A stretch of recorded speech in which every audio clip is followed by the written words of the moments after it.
Dans cette édition, nous découvrirons en Haute-Garonne de magnifiques tableaux photographiques mettant en scène des Français et des demandeurs d'asile, des portraits humanistes sur la France, terre d'accueil. Nous partirons également en Seine-et-Marne découvrir des appartements à la carte, des logements qui se transforment selon vos souhaits. Mais tout d'abord, Haro, sur les mégots dans l'Hérault, la ville de Palavas a organisé une grande opération de ramassage de ces déchets chimiques sur la plage, mais aussi dans les rues de la cité balnéaire. Plus d'une centaine d'habitants ont répondu présents à cette initiative éco-citoyenne. Un temps idéal pour ramasser des coquillages sur la plage, sauf qu'aujourd'hui, il y a plus urgent. Et malheureusement, la pêche est particulièrement bonne. Ouais, je ne sais pas combien il y en a, mais 50 centilitres peut-être de mégots, ça. Il ne faut mieux pas compter en fait. Il vaut mieux le faire, il fait beau, il y a le soleil, c'est cool de faire ça pour la planète et pour notre ville. C'est vrai qu'en même en un quart d'heure, on peut remplir une grosse bouteille d'1,5 litre. C'est un petit peu désastreux. Il faut savoir qu'un mégot pollue 500 litres d'eau. 500 litres d'eau, c'est énorme. Ça ne peut plus continuer comme ça. Et pour cause, les mégots contiennent des substances toxiques comme de l'arsenic ou du plomb. Les surfeurs de Palavas ont décidé de réagir. La mer Méditerranée mérite mieux que cette pollution. Les gens, ils ne comprennent pas qu'il ne faut pas jeter tous ces déchets par terre et qu'après, il faut les jeter à la poubelle et pas les laisser sur la plage ou quelque part d'autre. Il faut les jeter à la poubelle ou les ramasser. Jeter ces déchets dans les poubelles plutôt que dans les évacuations des eaux de pluie, souvent confondues avec les égouts. C'est super ce que vous faites. Quand on a enlevé les grilles, qu'ils ont commencé à ramasser, franchement j'ai eu les frissons. Je me dis, nous adultes, on a vraiment une grosse responsabilité. Donc il faudrait que chacun fasse sa part aujourd'hui, essaye de réguler un peu ces déchets qui sont jetés en permanence dans les rues, par la fenêtre des voitures. Pareil, les fumeurs qui jettent les mégots par la fenêtre des voitures ou les autres déchets. Même le maire de Palavas participe à cette opération éco-citoyenne. Il envisage de multiplier les cendriers de plage. En attendant, les associations nous encouragent à ramasser au moins un déchet par jour. La mer Méditerranée, c'est la mer la plus polluée du monde.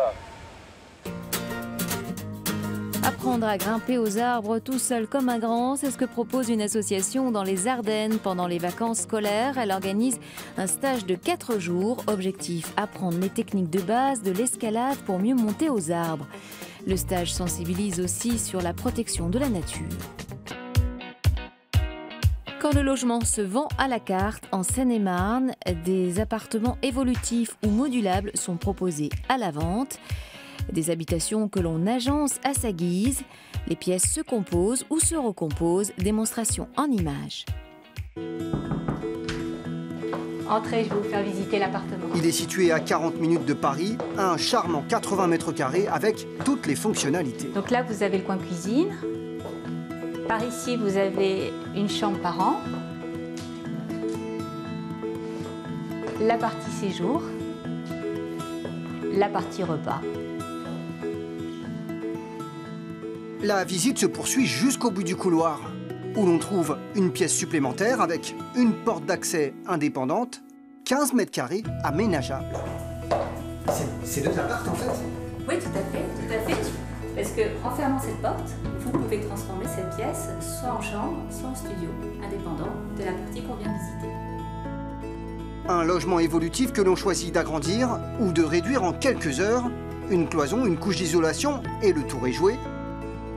D'un côté comme de l'autre, tout est prévu. Ce bien immobilier peut se transformer en 2 logements parfaitement indépendants. Alors, on a un deuxième tableau électrique pour pouvoir fonctionner sur un compteur ou 2 compteurs. On a ici cet espace qui est prévu pour pouvoir installer une cuisine avec toutes les arrivées d'eau, les évacuations, les ventilations qui sont prévues. Dans cet immeuble de 77 logements, 38 sont amovibles. Audrey Mercier est propriétaire, elle loue la seconde partie de son appartement. Location du studio, 600 € par mois, ce qui permet de rembourser une partie de l'emprunt à la banque, un investissement que notre propriétaire espère bien optimiser d'ici quelques années. Si j'étais amenée à partir, je pourrais donc vendre le F2 ou vendre le studio, soit vendre le F3 en réunissant les 2 parties, ou les mettre en location, l'un et l'autre, mais tout dépendra du marché de l'immobilier. Dans cette ville, il faut compter 4 000 € du mètre carré pour ce type de logement. C'est à peine plus cher que le prix du marché La municipalité y voit une solution pour retenir les classes moyennes. Ça permet à des jeunes d'anticiper sur le futur. Ça leur permet, disons, d'imaginer la vie, de se poser demain. On ne va pas acheter ici, puis demain on va devoir s'agrandir et on va devoir partir ailleurs. Donc pour nous c'est important, ça fidélise, je dirais, nos citoyens, nos habitants sur notre territoire. Une solution aussi face à la flambée des prix de l'immobilier. Ces 10 dernières années, 400 logements évolutifs ont trouvé acquéreur en région parisienne. Découvrons en Haute-Garonne cette belle cohabitation entre habitants d'une commune rurale et une cinquantaine de demandeurs d'asile africains. Une réussite immortalisée par un happening du photographe Patrick Wilcock, connu pour son travail ethnophotographique. L'artiste a réalisé toute une série de portraits mêlant autochtones et nouveaux arrivants. Les photos de Patrick Wilcock sont comme des tableaux de peinture classiques. Chaque figurant joue son propre rôle. Il y a ceux qui ont fui leur pays en guerre et les habitants d'un petit village du Comminges. Le projet artistique n'aurait jamais vu le jour sans l'ouverture d'un centre de demandeurs d'asile à Saint-Martory. À l'époque, la population n'a pas été consultée. Certains s'inquiètent de l'arrivée d'une vague de migrants, un parachutage mouvementé. Donc ça, c'est l'instant T où les migrants débarquent dans le village des Saint-Martoriens. Donc on a Mahmoud qui vient de Somalie, on a Kelly qui vient d'Albanie, Adnan qui vient du Pakistan. Et donc un an après, finalement le constat est que la vie continue, d'où le titre de cette photo. Le CADA a été créé, il y a des gestes d'entraide. Riaz, qui est afghan, s'est mis réellement à jouer à la pétanque, donc il joue avec Kiki ici. Contrairement à ce que les Saint-Martoriens ont cru au début, avec la création du CADA, qu'il y allait avoir un cataclysme dans leur village, ce sont leurs mots, qu'il y avait avoir un clash de civilisation, que les terroristes allaient débarquer chez eux, la vie continue.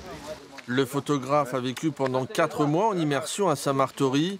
À l'issue de ces rencontres, il compose la mise en scène des fresques géantes. Chaque image raconte une multitude d'histoires.